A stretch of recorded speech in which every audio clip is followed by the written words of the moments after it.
अस्सलाम वालेकुम, मैं हूं फखर दुरानी और आप देख रहे हैं फैक्ट चेक पाकिस्तान। आज 3 मौज़ूआत पे बात करेंगे। सबसे पहले बात करेंगे अमेरिका की तरफ से मोहम्मद शरीफुल्लाह को जो काबुल एयरपोर्ट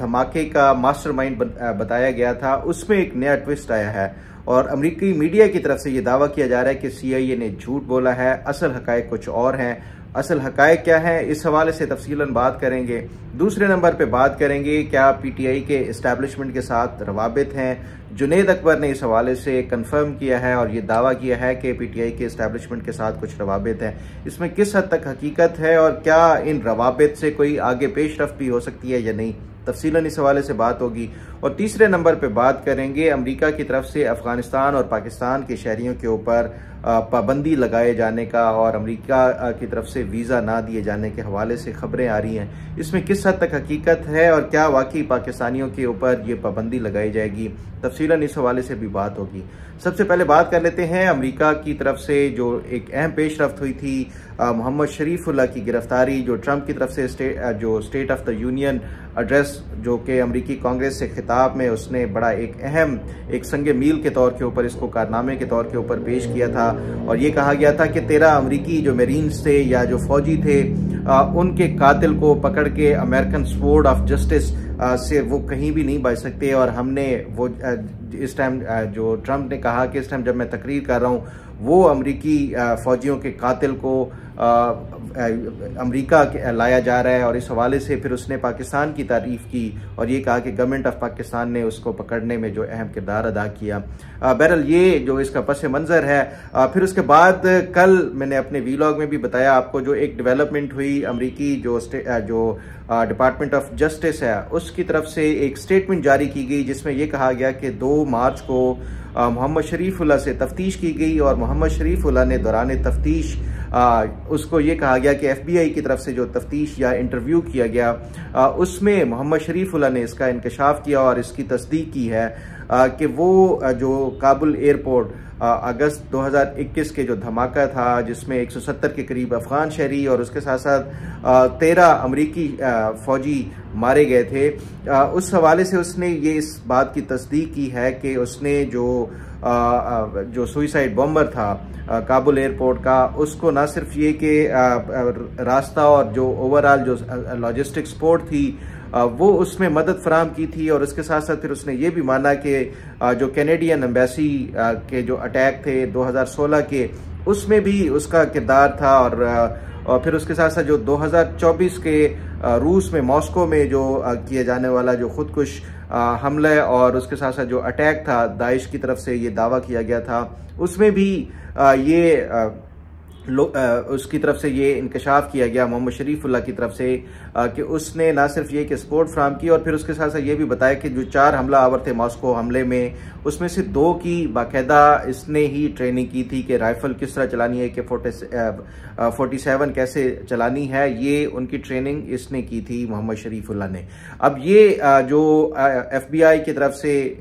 जो तफ्तीश की गई है मोहम्मद शरीफुल्लाह की, उसमें ये इंकशाफ किया गया था और फिर उसके साथ साथ उसकी बाकायदा कल तस्वीर रिलीज की गई थी। लेकिन जब ये वहाँ पे पहुंचा और उसके बाद अमेरिकी गवर्नमेंट की तरफ से ये एक बड़ी एक संगे मील के तौर के ऊपर या एक अचीवमेंट के तौर के ऊपर वो किया गया, इसको पेश किया गया कि अमेरिकी फौजियों के जो कातिल कहीं भी होंगे वो उसको हंट करके अमेरिका ले आएंगे और इंसाफ के कटहरे में ले जाएंगे। बहरहाल इस हवाले से जो FBI की अपनी ही जो स्टेटमेंट थी उसके मुताबिक ये तमाम तर इल्ज़ामात साबित हो जाते हैं तो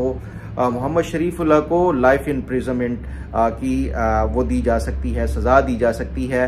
तो ये तमाम तर जो अमेरिकी मीडिया के ऊपर एक तरफ ये जो चल रहा था, फिर उसके साथ साथ ये भी एक नए इंकशाफात सामने हैं और अमेरिकी मीडिया के कुछ जो इन्वेस्टिगेटिव सहाफ़ी हैं उनकी तरफ से ये दावा किया गया है कि जो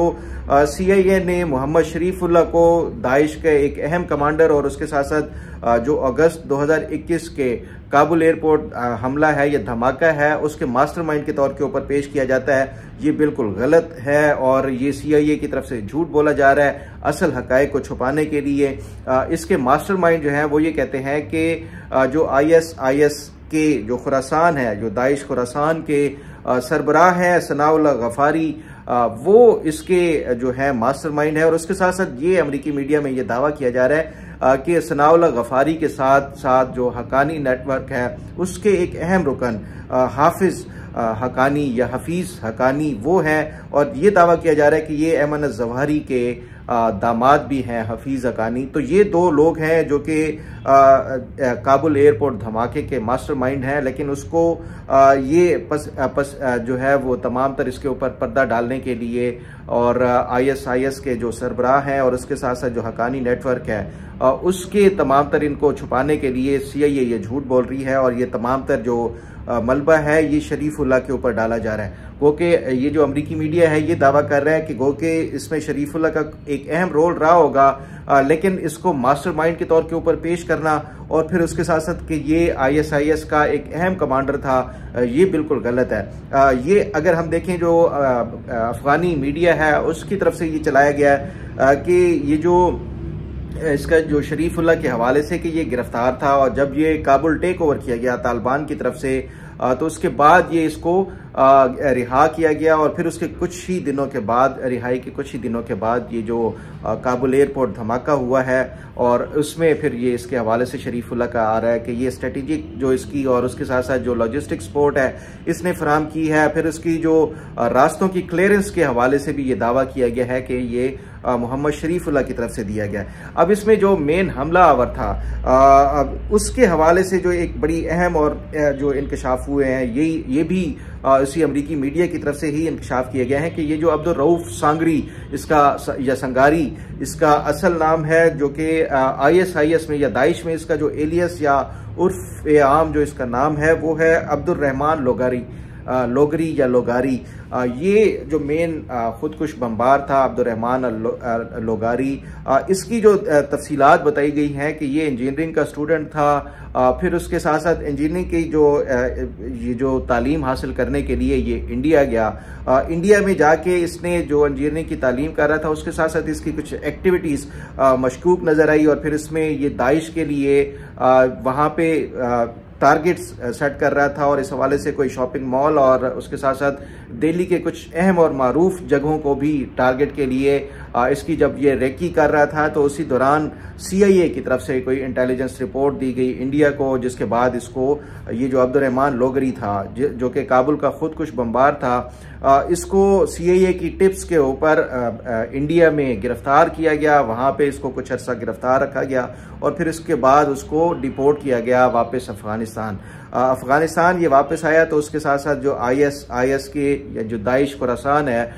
उसकी अहम सफ़ों में ये शामिल हो गया, और फिर इसको गिरफ्तार किया गया वही जो इंडिया में जो प्लॉट करने के हवाले से और उसकी बुनियाद के ऊपर, और इसके बाद फिर इसको बग्राम एयरबेस की जो करीब जो जेल है वहाँ पे रखा गया। जब तालिबान की तरफ से टेक ओवर किया गया और जो अफगान हुकूमत थी उसका खात्मा हुआ तो उस टाइम इसको भी रिहाई मिल गई, और ये रिहाई मिलते ही ये सीधा जो है ये जो अमरीकी मीडिया है उसके मुताबिक ये कंदहार चला गया। वहाँ पे ये कुछ दिन इसको ब्रीफिंग की गई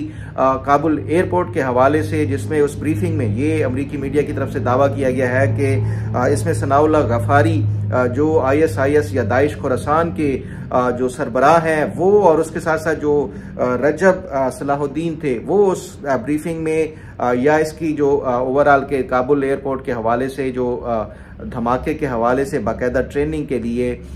ये लोगारी की उसमें ब्रीफिंग में ये शामिल थे। साथ साथ जो अमरीकी मीडिया की तरफ से दावा किया गया है कि सिर्फ यही नहीं बल्कि हकानी नेटवर्क के सरकर्दा रहनुमा भी उस ब्रीफिंग में शामिल थे, जिसके बाद इसको ट्रांसपोर्ट किया गया और यहाँ से फिर इसको जो है वो वापस काबुल लाया गया, और काबुल में फिर जो है इसकी ये जो मोहम्मद शरीफुल्लाह है वो उसकी बाकायदा पूरी वो बताया गया लॉजिस्टिक सपोर्ट और कि ये रास्तों की क्लियरेंस के हवाले से उसने रिपोर्ट किया था। अब ये इस हवाले से जो अमरीकी मीडिया में लोगारी जो है जो खुदकुश धमाका या बमबार था उसकी और शरीफुल्लाह का जो कनेक्शन है वो बताया गया कि ये शायद इकट्ठे गिरफ्तार हुए थे और इस वजह से इनका आपस में एक कनेक्शन है और इसने कोई थोड़ी बहुत लॉजिस्टिक सपोर्ट वो की होगी, लेकिन ये मास्टरमाइंड नहीं था। मास्टरमाइंड इसका दाइश खुरासान का जो ये सरबराह है वो है, और उसके साथ सनाउल्लाह गफारी है, और उसके साथ साथ हकानी नेटवर्क का ये अमरीकी मीडिया की तरफ से दावा किया जा रहा है, जबकि CIA जो है वो मोहम्मद शरीफुल्लाह को ही इसके सरबराह के तौर के ऊपर जो मास्टरमाइंड के तौर के ऊपर वो बताता है। अब इसका जो कनेक्शन जो दाइश खुरासान का और हकानी नेटवर्क के हवाले से अमरीकी मीडिया में जो कनेक्शन बताया जा रहा है वो ये बताया जा रहा है कि सितंबर 2021 में ये सनाउल्लाह गफारी और उसके साथ रजब सलाहुद्दीन जो दाइश खुरासान का सरबराह और उसके बाद जो सेकंड या उसका डिप्टी सरबराह है, ये दोनों काबुल एयरपोर्ट से ही ये पाकिस्तान जो अफगानिस्तान है उससे फरार होके यूएई जा रहे थे। लेकिन जो तालिबान की जो इंटेलिजेंस यूनिट थी वो उसने इनको डिटेक्ट किया और इनको दोनों को पकड़ लिया, गिरफ्तार हुए। लेकिन उसके बाद गिरफ्तारी के बाद ये अमरीकी मीडिया में दावा किया जा रहा है कि जो हकानी नेटवर्क था उसके प्रेशर और दबाव की बुनियाद पे इनको छोड़ा गया और उसके बाद ये दोनों जो दाइश खुरासान चैप्टर का जो सरबराह है सनाउल्लाह गफारी और उसके साथ रजब सलाहुद्दीन, ये दोनों पाकिस्तान फरार हो गए और वहाँ पे पंजगूर के इलाके में ये रूपोश हो गया। वहाँ पे कुछ अर्सा वो किया गया, लेकिन फिर जो इंटेलिजेंस बेस्ड जो पाकिस्तानी एजेंसीज की तरफ से कुछ वो ऑपरेशन या इसको पकड़ने के लिए वो किया गया, तो ये वहाँ से पंजगूर से फरार होके फिर ईरान के शहर जहदान में जाके रहा और अभी तक जो है वो एट लार्ज है या जो अभी तक ये जो है वो मफरूर है, इसको पकड़ा नहीं गया। तो ये एक कनेक्शन बताया जा रहा है कि मोहम्मद शरीफुल्लाह तो जस्ट एक प्यादा था, जो असल इसमें मंसूबा साज थे वो कोई और थे, लेकिन CIA इसको जो है एक बड़ी गेम के तौर के ऊपर पेश कर रही है और ये एक नया जो एक सामने आया पहलू सामने आया है। ताहम जो भी हो, मैं समझता हूँ कि ये जो शरीफुल्लाह की गिरफ्तारी है और CIA जो उसको ये पेश कर रही है, बहरहाल ये इस लेवल तक तो है कि उसने ना सिर्फ ये कि लॉजिस्टिक सपोर्ट फराम की है तमाम तर ये जो काबुल एयरपोर्ट का जो हमला था उसके हवाले से, और फिर उसके साथ साथ तमाम रास्तों की क्लियरेंस और रेकी करना, ये तमाम जो है ये उसमें शरीफुल्लाह की इन्वॉल्वमेंट साबित होती है। तो ये नए इंकशाफ और नई जो इन्फॉर्मेशन सामने आई है, मैंने सोचा आपके साथ ये शेयर कर दूं। अब जरा बात कर लेते हैं PTI के इस्टेब्लिशमेंट के राब्तों के हवाले से। कल एक अहम इंकशाफ किया है जो PTI खैबर पख्तूनख्वा के सदर हैं जुनैद अकबर, उसकी तरफ से ये कहा गया है कि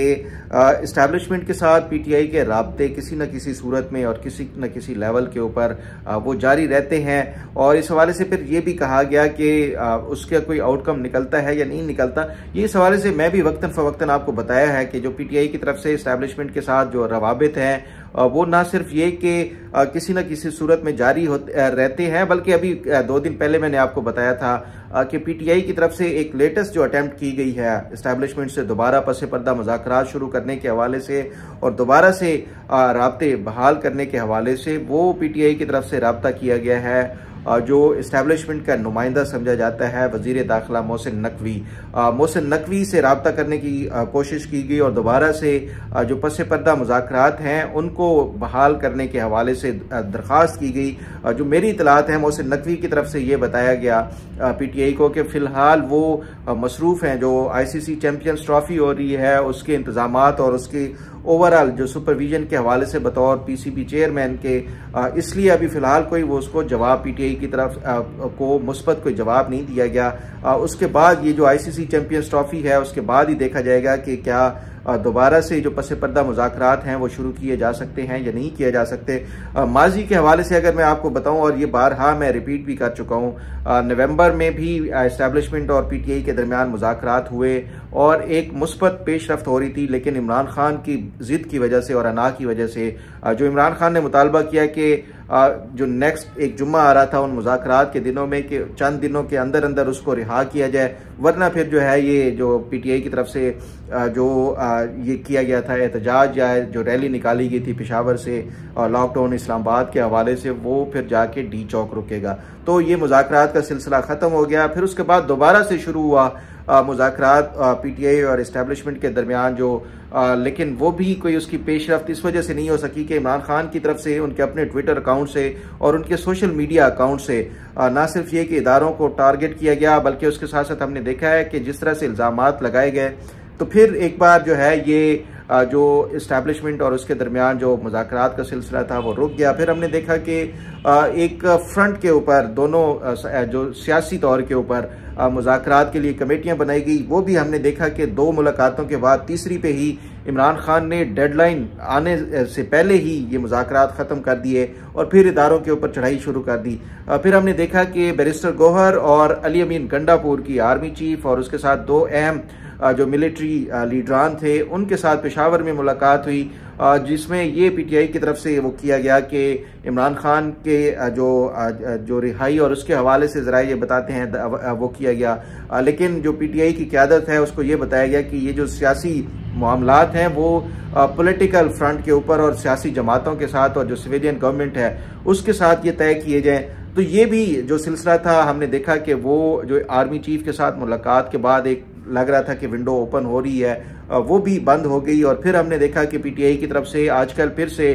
एक जो सोशल मीडिया के ऊपर इदारों के खिलाफ जो प्रोपेगेंडा है वो शुरू किया गया है। इमरान खान के अपने ट्विटर अकाउंट से इदारों के खिलाफ ट्वीट्स हो रही हैं। फिर जो है ये एक बार दोबारा से जो पीटीआई की तरफ से एक अग्रेसिव पॉलिसी थी, जारहाना पॉलिसी, उसका सिलसिला शुरू हो गया। तो ये जो पिछले 2 सालों से हमने देखा है, जो पीटीआई की तरफ से कभी मुज़ाकरात के लिए आमादगी शुरू हो जाती है और फिर कभी इदारों के ऊपर चढ़ाई शुरू हो जाती है। ये इसकी जब तक जो एक सियासी लीडर और एक मैच्योर सियासी जमात के तौर के ऊपर पीटीआई जो है वो बिहेव नहीं करेगी, मैं नहीं समझता कि इमरान खान की रिहाई कोई इससे मुमकिन हो सकेगी। और जब तक ये इदारों को इस तरह टारगेट करते रहेंगे ये तब तक इमरान खान के खिलाफ जो इमरान खान की जो मुश्किलात हैं वो किसी सूरत भी कम होते हुए नज़र नहीं आ रही। बहरहाल इस हवाले से जो मज़ीद पेशरफ्त और अपडेट होगी वो आपके साथ शेयर करता रहूँगा। अब ज़रा बात कर लेते हैं,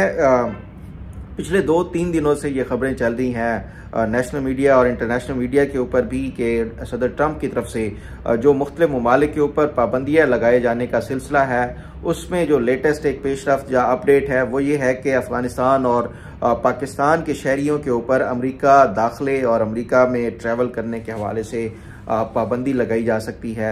इस हवाले से जो बरतानवी मुख्तलिफ जो मीडिया और अखबारात के हवाले से एक रिपोर्ट वो की गई है जिसमें 3 सोर्सेज को कोट करके बताया गया है कि जो ट्रंप की तरफ से नई पेशरफ्त या पाबंदियों का वो हो सकता है वो इंडिया जो अफगानिस्तान और पाकिस्तान है। और इस हवाले से इनके ऊपर जो सिक्योरिटी और जो सिक्योरिटी क्लियरेंस के हवाले से मजीद सख्ती की जा सकती है, जिसकी बुनियाद के ऊपर ये जो एडिड सिक्योरिटी क्लियरेंस है उसकी बुनियाद के ऊपर ये ज़्यादातर जो पाकिस्तानी और अफ़गानिस्तान के जो शहरी हैं उनका दाखिला वैसे ही अमेरिका में जो है वो बंद हो जाएगा और पाबंदी लग सकती है। और इस हवाले से ये भी दावा किया गया है कि जो अफ़गानिस्तान के जो कि अमेरिकी फोर्सेस के साथ लड़ रहे थे तालिबान के खिलाफ 2 लाख के करीब वो अफ़गान शहरी जिनको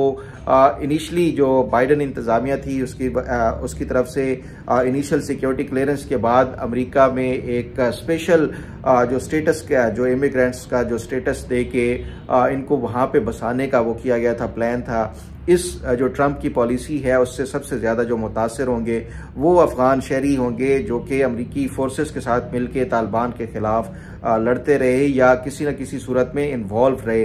तो उस हवाले से ये भी कहा जा रहा है कि जो बाइडन इंतज़ामिया है उसकी तरफ से इनको मुख्तलिफ ममालिक में इनिशली ठहराया गया था और इस जो तकरीबन 20,000 के करीब अभी भी वो अफ़गान शहरी जो कि अमरीकी फोर्सेस के साथ लड़ते थे यहाँ पाकिस्तान में स्टे कर रहे हैं। तो उन 20,000 जो पाकिस्तान में स्टे कर रहे हैं उनकी ख़ास तौर पे वो जो स्टेटस था एक स्पेशल इमिग्रेंट का स्टेटस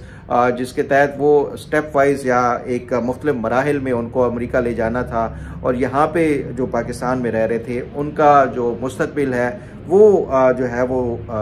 बिल्कुल वो डार्क हो गया है, क्योंकि ना वो वापस अफ़गानिस्तान जा सकते हैं और ना ही ट्रंप की इस नई पॉलिसी की वजह से अमेरिका में एंटर हो सकेंगे। तो इसलिए उनके लिए जो है बड़े खदशात का इजहार किया गया है। और उसके साथ साथ जो पाकिस्तान के हवाले से भी कि ये जो पाकिस्तानी शहरी हैं उनको एडेड जो सिक्योरिटी क्लियरेंस का जो एक नया एक मरहला होगा उसकी वजह से ये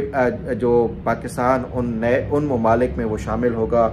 जो कि पाबंदियों का शिकार ममालिक हैं और उसमें यमन और इस तरह के जो मुख्तलिफ ममालिक हैं वो भी मज़ीद शामिल हो सकते हैं। बहरहाल मैं नहीं समझता कि ये जो एडिड सिक्योरिटी क्लियरेंस है क्योंकि अगर देखा जाए रियलिस्टिक होके तो पाकिस्तान की जो मेजॉरिटी है वो वैसे ही जो अमेरिका के हवाले से वो नहीं वो करना चाहती। जो जाना चाहते हैं लीगल तरीके से तो उनके ऑलरेडी उनके पास ना सिर्फ ये कि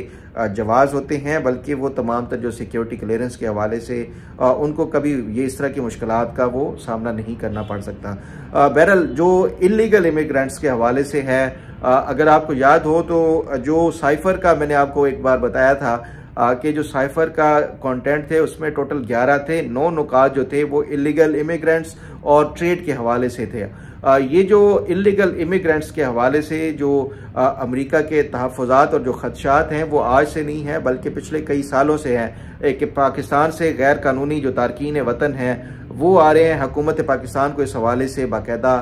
ये करना चाहिए, सिक्योरिटी चेक रखने चाहिए और इन जो गैर कानूनी इमिग्रेंट्स हैं उनका सिलसिला है इसको रोकना चाहिए। तो ये कोई आज से नहीं है या जो ट्रंप इंतज़ामिया है उसकी तरफ से वो नहीं है, बल्कि ये पहले भी जो बाइडन इंतज़ामिया थी या जो उससे भी पहले थे वो तमाम तर जो है इन खदशात का इज़हार करते आए हैं। तो ये पाकिस्तान के लिए कोई नई बात नहीं है। इस हवाले से मज़ीद जो भी अपडेट और पेशरफ्त होगी वो आपके साथ शेयर करता रहूँगा। उम्मीद है आपको आज का वीलॉग भी पसंद आएगा। अल्लाह ताला आपका हामी नासिर हो। अल्लाह हाफिज़।